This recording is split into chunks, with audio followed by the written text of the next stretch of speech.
Alright, so this video we're going to look at continuity. So probably be a pretty long video, so let's go ahead and get started. So we got a definition. It says that a function f is continuous at a number a if the limit of f of x as x approaches a is equal to f of a. Alright, so that's a continuous function. That's a function that's continuous at a number, at some number a here. Alright, so what do we have to do to show that a function is continuous at a particular number? Well, the above definition requires three things. F of a is defined. That means a is in the domain of the function. So if we plug that number into the function, we've got to get an answer out. It can't be undefined. And then we have to show that the limit of f of x as x goes to a exists. We've got to show that.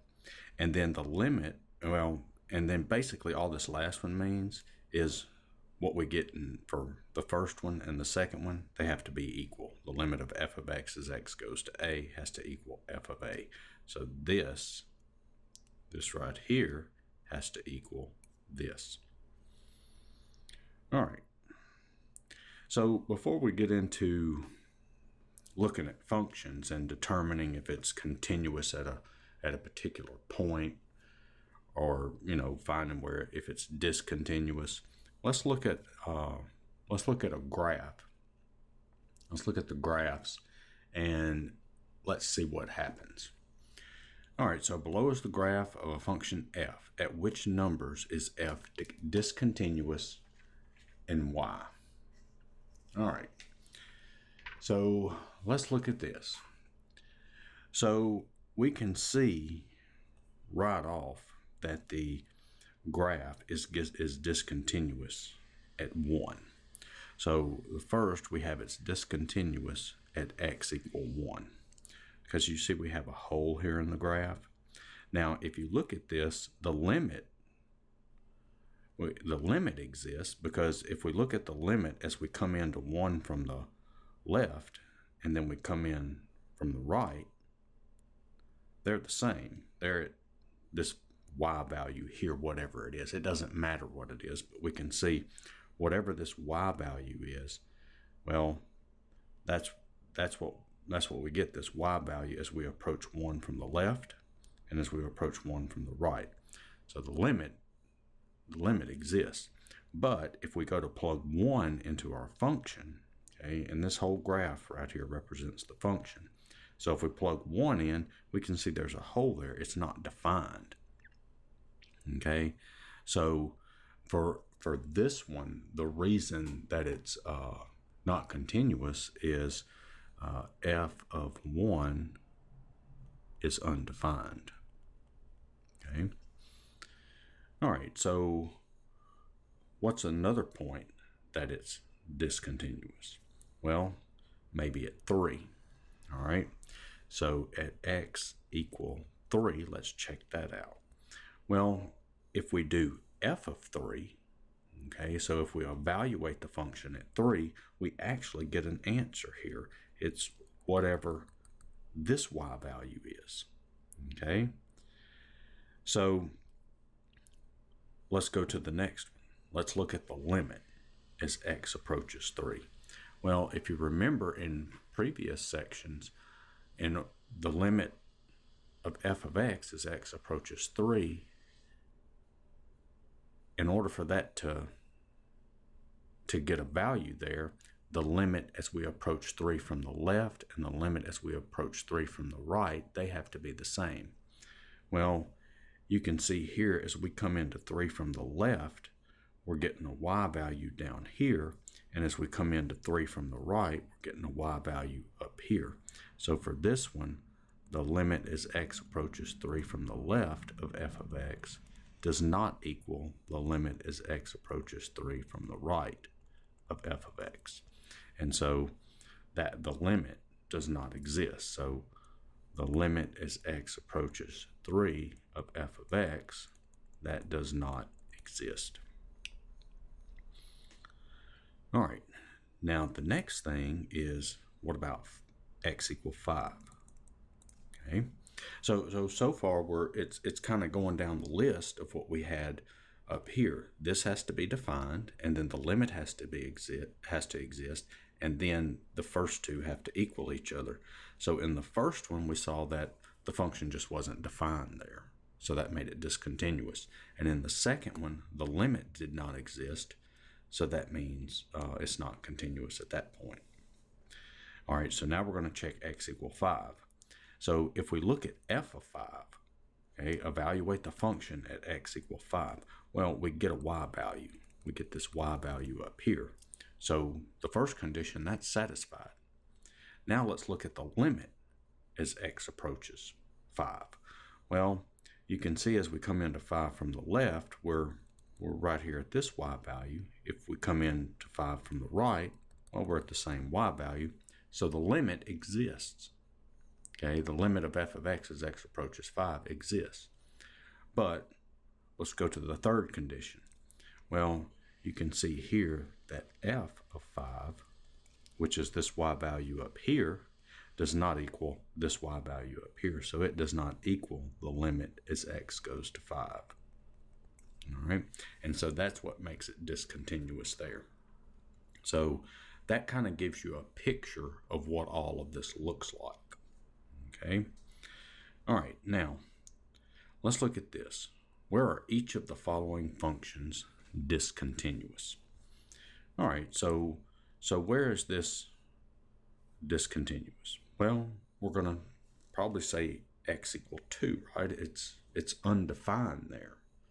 Okay. So how would we write that? Well, we would say that f of 2, well, that's going to be what? 2 squared minus 2 over 2 minus 2, which that is 0 over 0, and we can see that is undefined. So we would say that this one is discontinuous at x equal 2. We don't have to keep going. We don't have to worry about anything else, okay? Because the first condition's not met, so it's not continuous at x equal 2. Now, if you've watched previous videos, when we were taking the limit of this function here, you might remember your teacher saying if you get 0 over 0, you can try something else. And yes, this right here would factor, right, over x minus 2, and the x minus 2's cancel, and we get x plus 1, right? So, and you say, well, then we can plug 2 into this. Well, you can't do that, because remember, with the first condition, we are not taking the limit. Okay, you can do this when you're taking the limit, but we're evaluating the function. Okay, we're not taking the limit. So if you're evaluating the function f of 2, you've got to plug the 2 in for x, and we get 0 in the denominator down here. That's undefined, so that means it's not continuous at x equal 2. Okay. All right, so what about this one? All right, so let's just go through all the conditions here.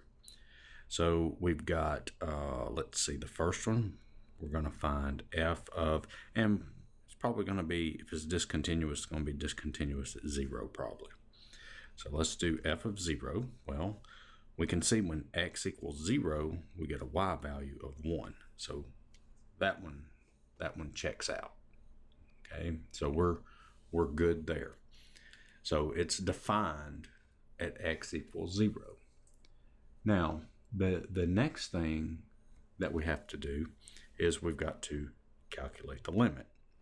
So if we do the limit as x goes to 0 of f of x, well, which function are we using? Well, we're using the top one, right? See that, because that's when x does not equal 0.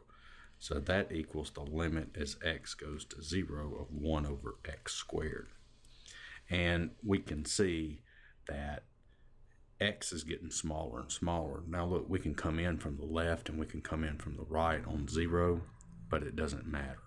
Okay, it doesn't matter if we're plugging negative or positive numbers in for x because we're squaring them, so the denominators. So negative 0.5 squared and 0.5 squared, that's going to give us the same value. They're both going to be positive. So we can see as this denominator is getting smaller and smaller and smaller, the numerator staying at 1. So we can see this thing is going to infinity. So the limit here does not exist. And so we can say discontinuous at x equal 0. Okay, so once one of the conditions is not satisfied, you're done. Okay, you don't have to go any further. All right, so how about this one? All right, so let's evaluate the function. We're going to test it out at x equal 2. So we've got f of 2. So at f of 2, that is equal to 1, because when x equal 2, we get the 1 here. And now let's see if the limit exists. So the limit as x goes to 2 of f of x, that is equal to the limit as x goes to 2 of x squared minus x minus 2 over x minus 2. All right, so if we plug the 2 in, we get 0 over 0, right? All right, so we're taking the limit, we get 0 over 0, so we got to try something else. All right, so what are we going to do here? Okay, well, I get 0 over 0, and I can see the numerator will factor, so that's the limit as x goes to 2 of x minus 2 times x plus 1 over x minus 2, and the x minus 2's cancel, so I'm left with the limit as x goes to 2 of x plus 1. And then we plug the 2 in, we get 2 plus 1 is equal to 3. So the limit exists. So far we're good. So far it's not discontinuous. So now we have the limit as x approaches 2 of f of x is equal to 3, which we calculated here. But look, that does not equal this 1 here. That does not equal the 1, which is f of 2. Because remember, the third condition, we have to show that the limit as x goes to a of f of x is equal to f of a. And in this case, that was not true. They did not equal each other. So we would say this is discontinuous at x equal 2. All right. All right, so here, let's see, we've got another definition here. We've got a function is continuous from the right at a number a if the limit of f of x as x approaches a from the right is equal to f of a, and f is continuous from the left at a if f of x as the limit of f of x as x approaches a from the left is equal to f of a. So that's similar to what we just did. Okay, but we're just looking from the left and we're just looking from the right. Okay. All right. So let's look at this right here. I've got an example. At each integer n, the function f of x is equal to, now this is the greatest integer function, is continuous from the right, but discontinuous from the left, because the limit of f of x as x goes to n from the right is equal to the limit of the greatest integer function as x goes to n from the right is equal to n, which is equal to f of n. But the limit of f of x as x goes to n from the left is equal to the limit of the greatest integer function as x goes to n from the left, which that is equal to n minus 1, which is not equal to f of n. Now, that may make a whole lot of sense to you, and it may not make a whole lot of sense to you. So what I'm going to do is let's look at it. Okay. So the greatest integer function, if you've watched previous videos in this playlist, there was one where we worked with the greatest integer function and showed how to evaluate it. So if you're evaluating the greatest integer function, so for example, if we're doing, say, 4.2, well, that is equal to 4. Okay. It's the largest integer less than or equal to what's in here. Okay. And so if you've got, say, 4.9, that's equal to 4 also. Okay. It's not rounding. You got to go back to the integer. Okay. So if we have this, that is equal to 4 also. It's the largest integer that is less than or equal to the number in here. Okay. And I'm going to show you how this works out. We'll do a little example here. So let's graph this thing first. So I've got 1, 2, 3, 4, 5. 1, 2, 3, 4. All right. So if I plug 1 into this function, now we're doing this function here. This is the one we're graphing. All right. So if I plug 1 into here, I'm going to get 1 as an answer. And then if I plug in 1.1 or 1.5 or 1.9, what's my y value? 1. It's 1 all the way across. And then at 2, I would have an open circle because at 2, it jumps up to here. And then it just does the same thing. And then we go up here to 3 and so on. Okay. So what this is saying is that it's continuous from the right, but discontinuous from the left. All right. So let's just, for example, take 2. Okay. Let me show you how this is continuous from the right, but not the left. So if we do f of 2, that is equal to what? That's equal to 2, right? And then if we take the limit as x goes to 2 from the right of the greatest integer function, well, what are we doing? We're plugging the 2 in, right? Well, look, as I'm coming into 2 from the right-hand side, where am I? I'm at 2 on the y-axis. That's equal to 2 also. So the function is defined there, the limit exists, and these two are equal to each other. Okay? But look, if we come in from the left-hand side, okay, so let's come in from the left-hand side at 2. So first we'll do f of 2. Well, that's the same thing, that equals 2. And then if we do the limit as x approaches 2 from the left of the greatest integer function. So I'm coming in from the left. Now, coming in from the left, what y value are we at? We're at 1. Okay, so the function is defined at 2. The limit exists, but you can see they do not equal. And see, that's where, I know I erased the previous one, but that's what they're doing here. See how if we're coming in from the left, just like we did here, see we're coming in from the left, you see in this case, n was 2, right? And what did it say it equal? 2 minus 1, which is 1.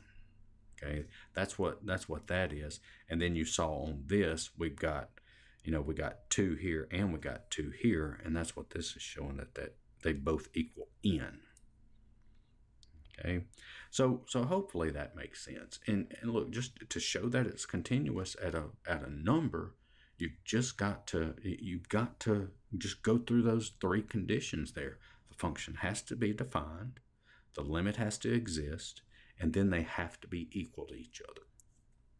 All right. So let's look at this. We've got definition. It says a function f is continuous on an interval if it is continuous at every number in the interval. If f is defined only on one side of an endpoint of the interval, we understand continuous at the endpoint to mean continuous from the right or continuous from the left. All right, so let's go ahead and take a look at an example using this right here. All right, show that the function f of x is equal to 1 minus square root of 1 minus x squared is continuous on the interval -1 to 1. All right, so the function needs to be defined on the interval. You know, it's got to be defined at every point, okay? So if we've got 1 minus x squared underneath the radical, okay? So what does that mean for this part to be defined? I mean, we're not worried about the 1 out here, the 1 minus. We're not worried about that because we can do 1 minus any number, okay, any real number, and that's fine. But underneath the radical, that's where we may run into the problem. So basically what we've got here is the what's underneath the radical. That has to be what? It has to be positive, don't it? Okay? Because we can't take the square root of a negative number. If we do, we get an imaginary number. So we've got to make sure that 1 minus x squared is positive. And yes, it can equal 0. It can be plus, or it can be, we can take the square root of 0 and we can take the square root of a positive number. Okay? So, I mean, this 1 minus x squared, it's positive from -1 to 1. Okay? And I'll show you real quick. I'm not going to go. So if we set this equal to 0, move the x squared over, we get x equal plus or minus 1. Okay? If you plot that on the number line, breaks it up into 3 regions. You pick a test point from each region, right? And you plug each one of these into, the 1 minus x squared. And we just want to see, do we get a positive or negative number? Well, -2 squared is 4. 1 minus 4 is -3, so it's negative here. Plug the 0 in. 1 minus 0, that's positive. And we plug the 2 in. 1 minus 4 is negative. Okay, so we can see that it is positive between -1 and 1. Okay, so we can take the square root. So, and as far as that goes, you can probably tell that that's the case. You might can do that in your head. If not, just do what I did just then. Okay, that's back from algebra. All right. So let's look at this. So if let's say that a is between -1 and 1, okay, then we can take the limit as x goes to a of f of x is equal to the limit as x goes to a of 1 minus square root 1 minus x squared. All right. So I'm doing those limit laws. Okay. So right now, just bear with me. Okay. Bear with me through this, and then at the end, I'll explain it more. All right. So with the limit laws that you've learned in the previous sections, we know we can do this. The limit as x goes to a of 1 minus the limit as x goes to a of the square root of 1 minus x squared, right? We can split it up.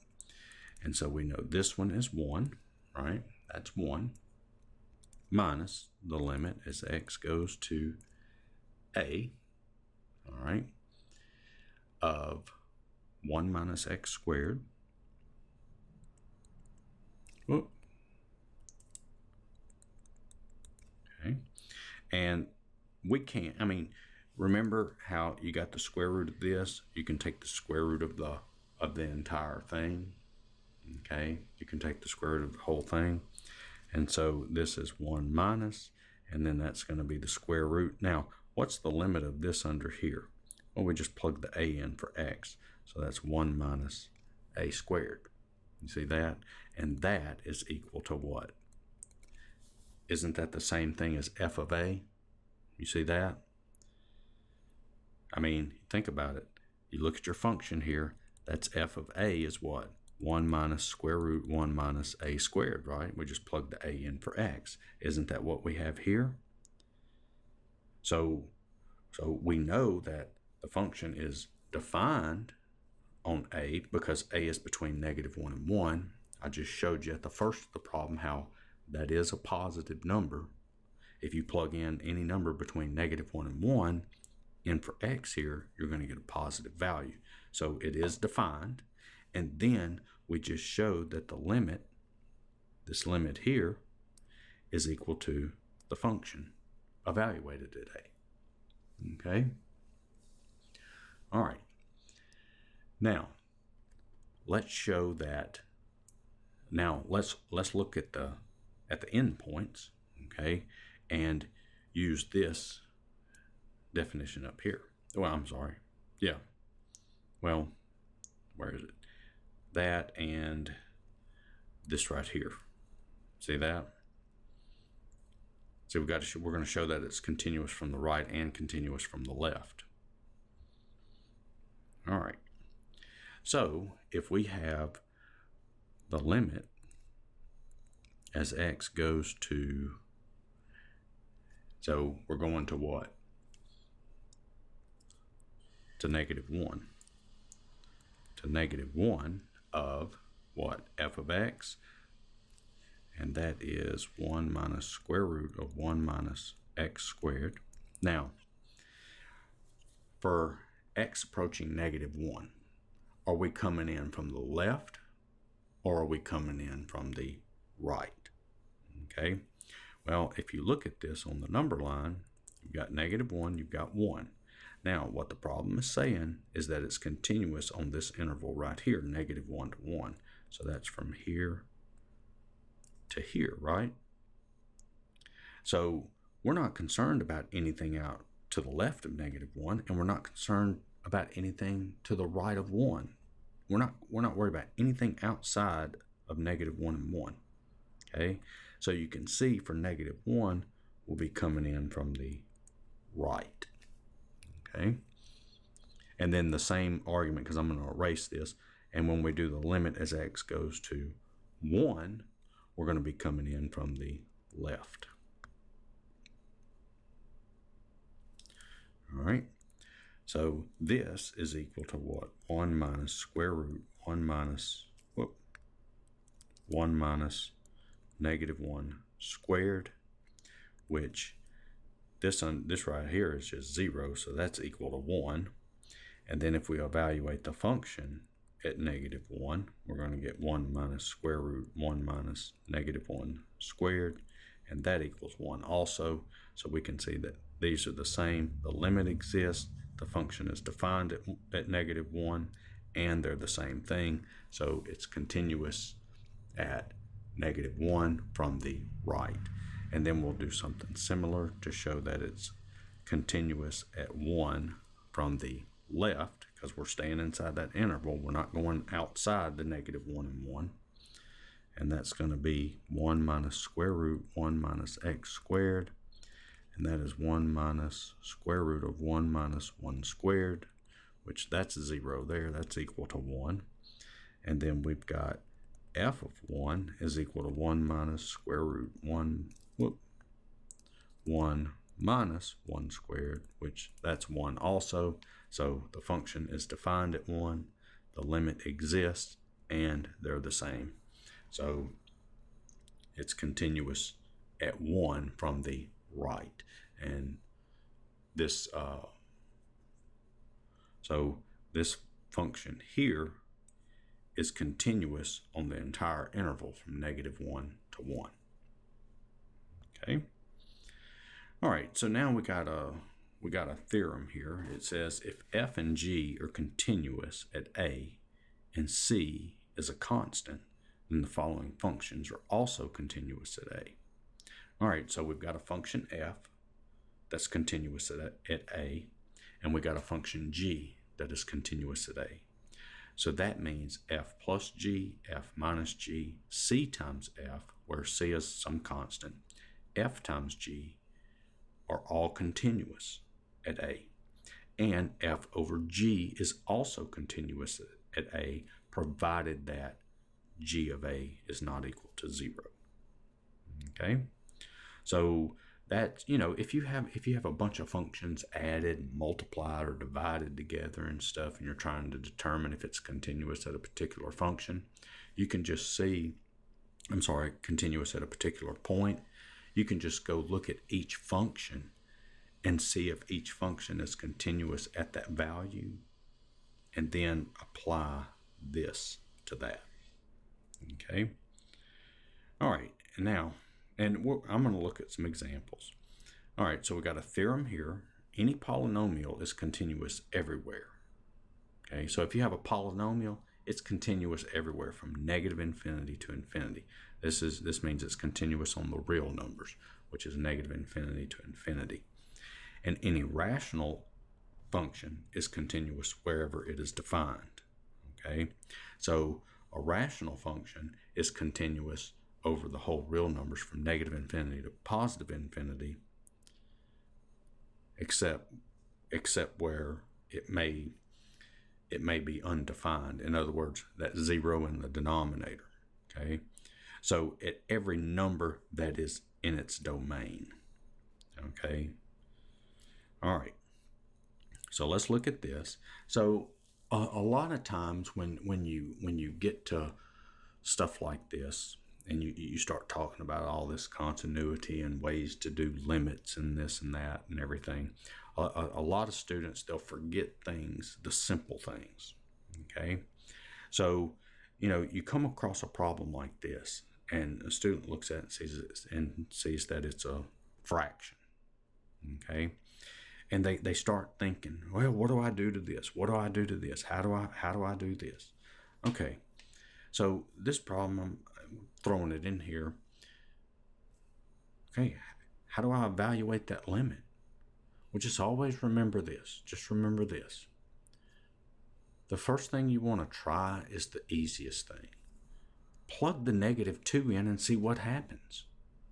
Okay, if it doesn't work out, then go and try to do something else. Okay, so that's exactly what I'm going to do here. Let's just put in the -2.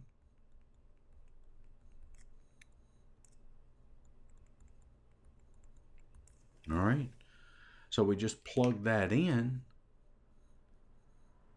and what do we get? Well, that's what? That's -1/11. There's your answer. Okay, don't try to make things more complicated than what they are. Okay, whenever they ask you to find a limit, plug whatever it's approaching, plug it in. It may just work out real simple.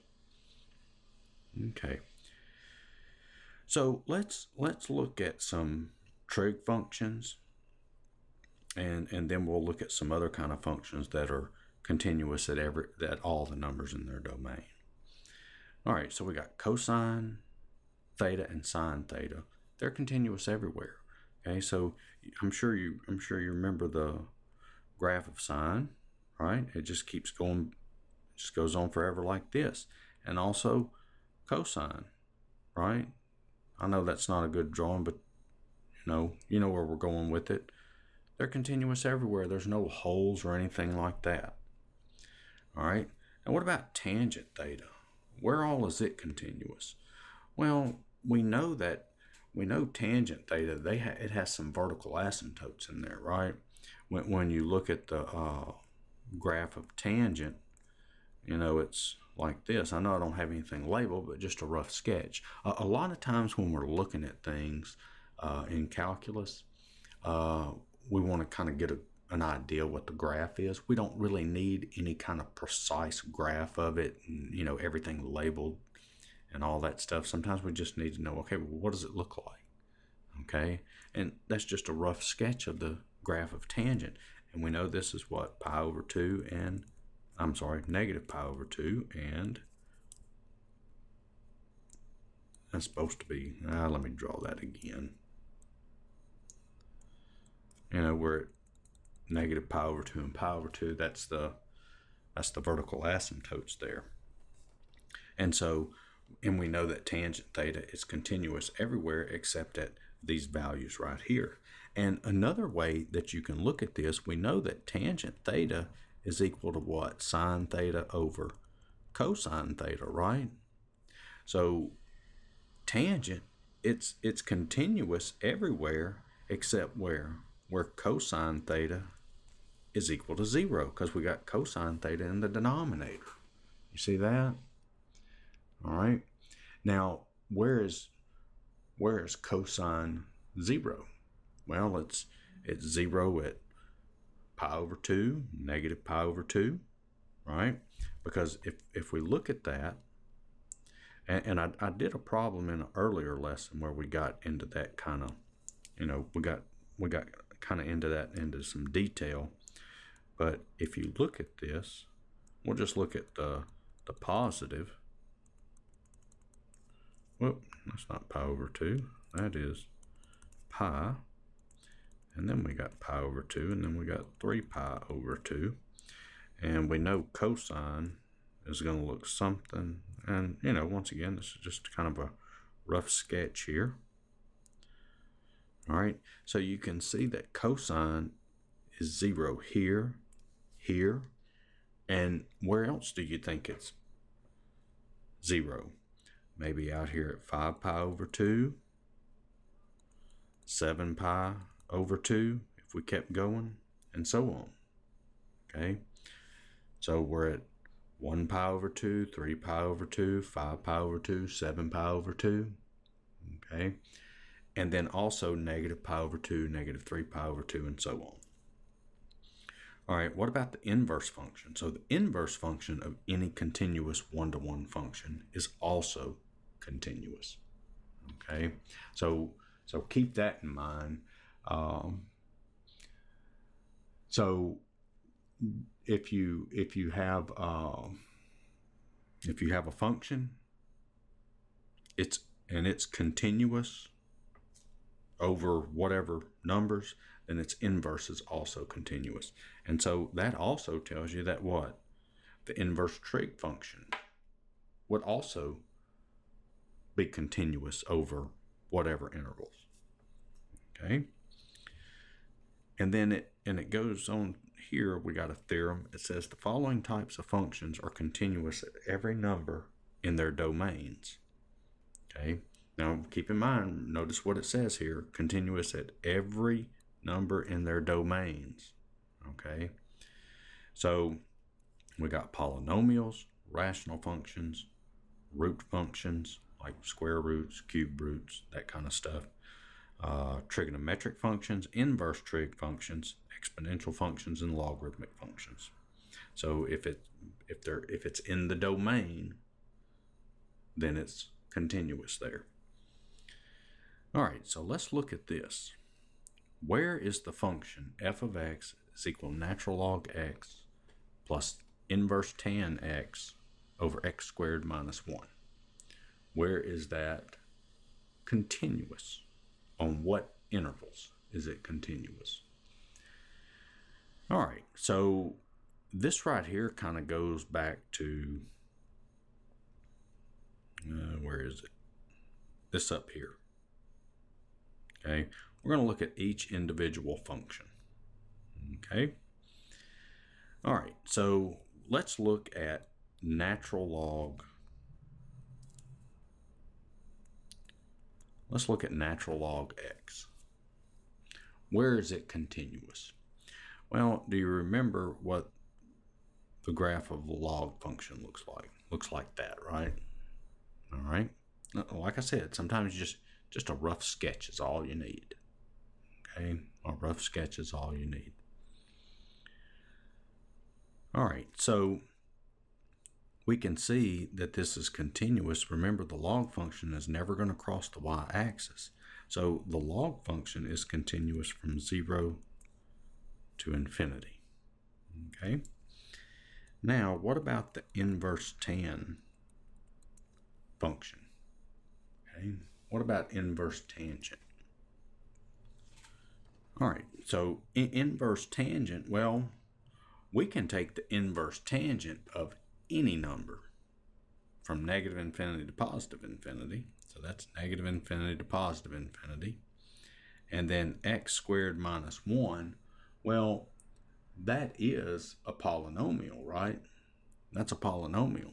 So it is continuous from negative infinity to positive infinity. Okay?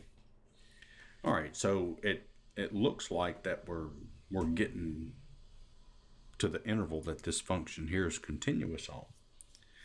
And, you know, we've got all this written down where each function is continuous.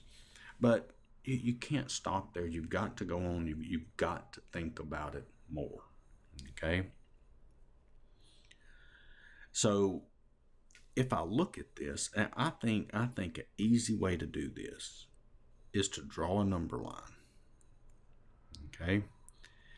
Now, we've got natural log. Let's just put a 0 here. Let's put a 1 here. Let's put -1 here. So natural log is continuous from 0 to infinity. Tangent is continuous from negative infinity to positive infinity. Okay? And same thing with x squared minus 1. It's continuous from negative infinity to positive infinity. But we've got to take this, set it equal to 0, and that tells us x is equal to plus or minus 1. Now, why did I have to do that step? Well, I had to do that because x squared minus 1 is in the denominator. So you remember it says up here, this right here, that the denominator cannot equal 0. All right. So come in here, the denominator can't be 0, and I know it's 0 at plus or minus 1. So I know for this graph, I can use, if I graph this on a number line, I'll have an open circle there, and I have an open circle at 1 because it can include those. Now, where would this thing be continuous? Well, it's continuous where all of these overlap. All right, so they overlap here, back this way. See, that's where they all overlap from 0 all the way to infinity. Okay, but notice here, there's an open circle right here at 1. So this is continuous from 0 to infinity, right? But the 0's not included. And the 1's not included. So it's from 0 to 1. I've got to put a parenthesis because the 1 is not included. And from what? From 1 to infinity. That's going to get the rest of it. All right, so hopefully that made sense. I mean, it's some of these problems, it's not going to be something you look at and say, hey, this is the answer. You're going to have to write this stuff out, okay, and just take it step by step. Don't try to do it all at one time. All right, so what about this? Here's another limit that they want us to evaluate. So what would this be? Well, remember what I told you. Plug it in. So that's going to be the sine of pi over 2 plus cosine of pi. Now, what's the sine of pi? Well, that's going to be what? 0 over 2 plus, and then the cosine of pi is what? All right, now look, let me show you something here. There's 2 pi, there's pi over 2, and there's 3 pi over 2. All right, a lot of students have trouble remembering this. So you can just draw this out and sketch these graphs real quick. That's sine, and then we've got cosine here. Okay, so the sine of pi, see that? I'm at 0. And now that's the sine of pi. And then the cosine of pi, well, let's see, where's pi? That's -1. So plus -1, that's equal to 0 over 1, which is 0. Okay. All right, so now we have another theorem. If f is continuous at b, and the limit of g of x as x approaches a is equal to b, then the limit of f of g of x as x approaches a is equal to f of b. In other words, now remember these composition of a function. So the limit of f of g of x as x approaches a is it just equal to f of the limit of g of x as x approaches a. So what they're saying here is you can take the limit of this function here, and whatever you get here, plug that in to f. All right, so let's look at an example. So they want us to evaluate this function right here. All right, so how we're gonna do this? Well, if we take the limit as x goes to 1, we plug the 1 in, we get 0 over 0. Now, to do this, I mean, you can plug the 1 in, but let's look at it using this theorem here. Okay. So we know the arc sine. Okay. We know arc sine is a continuous function.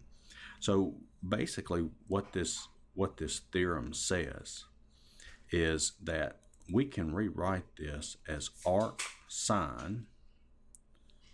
Okay, we take the arc sine of the limit as x goes to 1 of 1 minus square root of x over 1 minus x. Okay, we can do that. So then what we can do is we just take the limit of this function here and then take the arc sine of that. Okay, and so this is arc sine. Now, the limit of this, that's 0 over 0. Okay, so let's try something else. So that's going to be what? The limit as x goes to 1 of 1 minus square root of x over 1 minus square root of x times 1 plus square root of x. All right, that factors. This right here is the difference of two squares. This is 1 squared minus square root of x squared. And we factored it. All right, so those cancel. So we're left with arc sine of the limit as x goes to 1 of 1 over 1 plus square root of x. And so that's going to give us arc sine of, and we plug the 1 in, that's going to be 1 over 1 plus square root of 1, which is arc sine of 1/2. Now, what's the arc sine of 1/2? Well, that's pi over 6. Okay, so there you go, using this property up here. See, we had this, and I just rewrote it, arc sine of the limit of 1 minus square root of x over 1 minus x. Okay, now you could just have easily have done the the limit as x goes to 1, arc sine of 1 minus square root of x over 1 minus square root of x times 1 plus square root of x. Okay, and then you'd have just kept going. These would have canceled. You'd have had 1 over 1 plus square root of x, like here, and then that would have been arc sine of 1/2. Okay. All right, so here we have a theorem if g is continuous at a and f is continuous at g of a, then the composite function f circle g, given f circle g of x is equal to f of g of x, is continuous at a. All right? So g is continuous at a and f is continuous at g of a. Okay? Then the composite function f circle g of x is equal to f of g of x is continuous at a. Okay? All right, so let's look at this. Where are the following functions continuous? All right, so if we look at this, we have h of x is equal to sine x squared. So, I mean, obviously for this h of x equals sine x squared, I mean, I think you can probably see that that's continuous everywhere from negative infinity to positive infinity. But let's apply that property that we just looked at. Okay? Let's apply this property right here. All right, so we can write that g of x is equal to x squared, and then let's write that f of x is equal to sine x. Okay, so you can see here, if we do f circle g of x, that is equal to f of g of x, which that is equal to what? Sine of, and then we plug g of x in for x. See, we just broke it up. That's all we did. Same thing. All right, so for this problem, okay, so g, this function here, is continuous from negative infinity to positive infinity over the real numbers.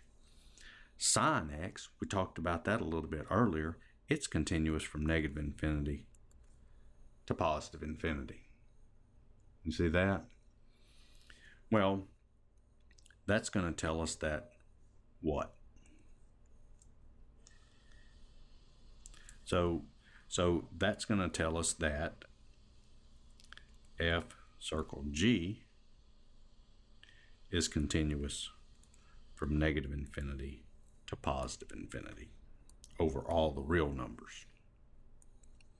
All right, so let's look at this next one here. Now this one might be a little more difficult to look at. So we can have that what? F of x,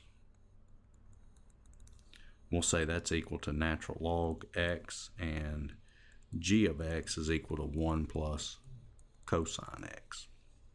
All right, so as far as g of x goes, it's continuous everywhere. 1, that's continuous everywhere. Cosine x, it's continuous everywhere. Okay, now let's look at the natural log of x. Now, where is the natural log x? Where is it continuous? Where is it undefined?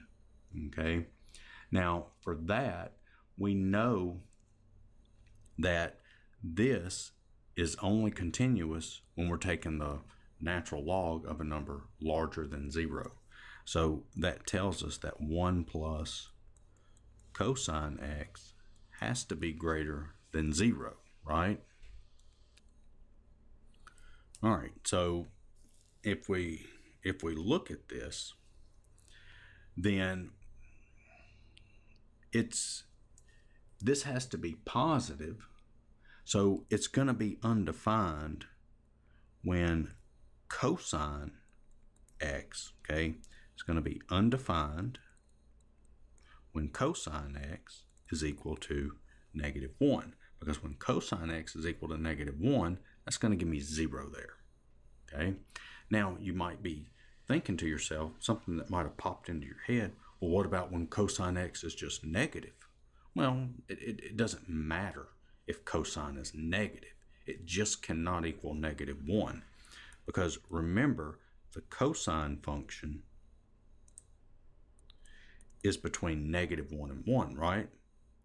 So the only thing that this is not gonna, where this is not gonna work, is when this is 0. Because this right here is never going to be negative, right? Because cosine only takes on values between -1 and 1, right? So let's say we have -0.5 as a y value. Well, 1 minus any one of these negative numbers in here is going to be positive, so we're good. The only thing where it's going to mess up is when this is -1 to when it's 0. Now, when is cosine -1? At pi. And then when else is it going to be -1? So here we know that's what? That's 2 pi. And so it's going to be 3 pi. So cosine is -1 when x is equal to what? An odd multiple of pi. 1 pi, 3 pi, 5 pi, 7 pi, 9 pi, or -pi, -3 pi, -5 pi, and so on. So, but then it's going to be continuous on all the intervals in between. Okay? So that's where this function would be continuous. So you can see how it kind of helps to break these things up into two functions. I mean, yeah, you can look at this and say, okay, well, I know that this needs to be greater than 0. Okay? And I know the only thing that's going to get it is when cosine is -1. Okay? But this is what you're doing here. You're breaking it up into these separate functions here and looking at it piece by piece. Okay. All right, so here we have the intermediate value theorem. Suppose that f is continuous on the closed interval AB, and let n be any number between f of a and f of b, where f of a does not equal f of b. Then there exists a number c in AB such that f of c equals n. All right, so that's what this means is say you've got A here, B here, and you plug, and this is your function here. This is your function f. That may be off the screen, but this is your function f right here. So if we plug A in, we get some y value. Plug B in, we get some y value. Okay, and this function, and keep in mind that it is continuous on that interval. Okay, so there's no holes or jumps in there. And this right here, this ought to be a dotted line here, just showing that we're at f of a when we're at a. All right, so what this is showing is that if you get some value a and some value b and it's continuous here, well, then there's going to be some number in here that equals n. And I'm going to explain this more when we get to the example, and I think it'll make more sense. And then the same thing here. I mean, this is just showing that, see, you can have more than one value in there also. Okay, at some number n, it can hit that more than once. All right, so let's look at the example, and I'm going to explain it using the example, and I think it'll make more sense to you. All right, show that there is a root of the equation, this equation, between 1 and 2. Okay, that's what we want to do. All right, so let's just go ahead and solve this thing, and then I'm going to draw a picture, and it's going to be similar to this, and I think it'll help you understand it better. All right, so we've got a function here. F of x is equal to 4x cubed minus 6x squared plus 3x minus 2. And if I find f of 1, that's going to be 1 times 1 cubed minus 6 times 1 squared plus 3 times 1 minus 2. And if I evaluate that, I get -1. And then I get f of 2. I'll evaluate that. 4 times 2 cubed minus 6 times 2 squared plus 3 times 2 minus 2. And that gives me a value of 12. Okay, so what I've done is I've shown that there is a root between 1 and 2. Okay, that's what I just showed. Now you might be wondering, well, how did you show that? I don't know what happened there. I hit something with my hand. Okay, how did you show that? Well, let's look at this. So if we think about it, we have this graph here, right? Now, what does this graph look like? I have no idea what the graph looks like. I'm going to say, let's just draw it in there. There's 1, there's 2, there's 3, and let's just say we're like somewhere like this. Okay, let's say it looks something like that. I think that's probably about close. But anyway, all right, so I want to show that there's a root between 1 and 2. So there's a solution. There's a number between here that when I plug in for x, I get 0 as an answer. Okay, so you can see here at 1, when I plug the 1 in, I get some point here, and this was -1. And then I plug the 2 in, and I got some value here, 12. Okay, so if we're looking at 1 to be A and 2 to be B, well, you can see this is this is my f of, let's see, that's f of B, and this would be f of A, right? See that? See, there's my f of A, f of B. Now, I'm looking for some number n that's between f of A and f of B, some number n. Now, in this case, I want that to be 0. See, I want this n here. I want that to be 0. So there's some number in between here that I have x value between here that when I plug in, I get 0 as an answer. So how does this show? Well, I used the intermediate value theorem. Well, if I have a continuous function, okay, and we know it's continuous because it's a polynomial, I have a continuous function here. Well, if one of these values is negative and the other one's positive, that means one is below the x-axis, one's above the x-axis, and the only way that I can get from one to the other is to cross that x-axis. And there it is. So that means I have a root between there. I'm not finding it. I'm not solving this equation. It didn't tell me to solve it. It just says show that there's a root between 1 and 2. Okay, and that's the idea of this intermediate value theorem. Okay, so let's look at this example. I wanted to throw this one in there where you've got a function and you want to know for what values of the constant is the function continuous from negative infinity to positive infinity.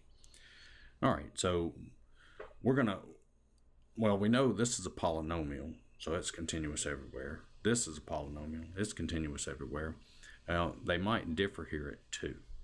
Okay, so we've got to check the 2. So, there could be a jump there or whatever, but we got to figure out some value C where there's not. So how do we do that? Well, the function f of 2, when we evaluate the function at 2, that has to be defined. So f of 2 has to be defined, and the limit as x approaches 2 has to exist, and then those two have to equal each other. So let's just start out f of 2. Let's evaluate it. So that's this one down here because x is equal to 2. So that's 2 cubed minus c times 2, which is 8 minus 2c. All right. And then let's do the limit as x. So that works. So the limit as x goes to 2 from the left of f of x is equal to the limit as x goes to 2 from the left, Now, if we're coming in from the left, we're on this top function here. That's cx squared plus 2x. And so that's going to be c times 2 squared plus 2 times 2, which that is 4c plus 4. And then I need to take the limit as x goes to 2 from the right of f of x. That's going to be the limit as x goes to 2 from the right of, that's going to be what? X cubed minus cx. I mean, it's going to be the same thing as when we evaluated it at 2, because we're going to plug the 2 in. Oh, that's a c. So that's going to be 2 cubed minus c times 2, which is 8 minus 2c. So, you know, those are the same thing. So the limit, when is this limit going to exist? Well, the limit is going to exist when these two are equal to each other. Okay? That's when it's going to exist.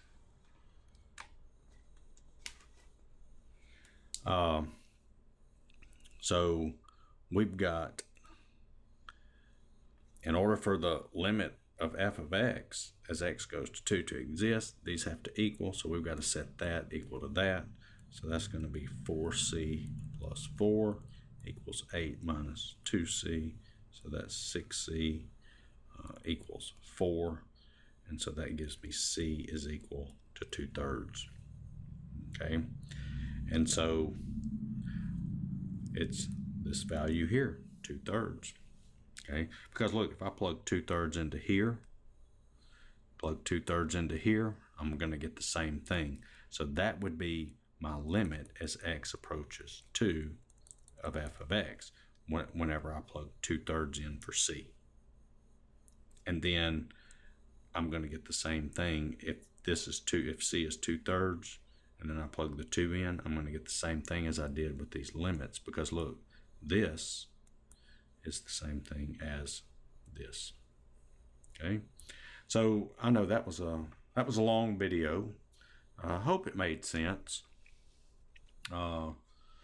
Check out my other videos. Give me a like, share, and subscribe, and thanks for watching.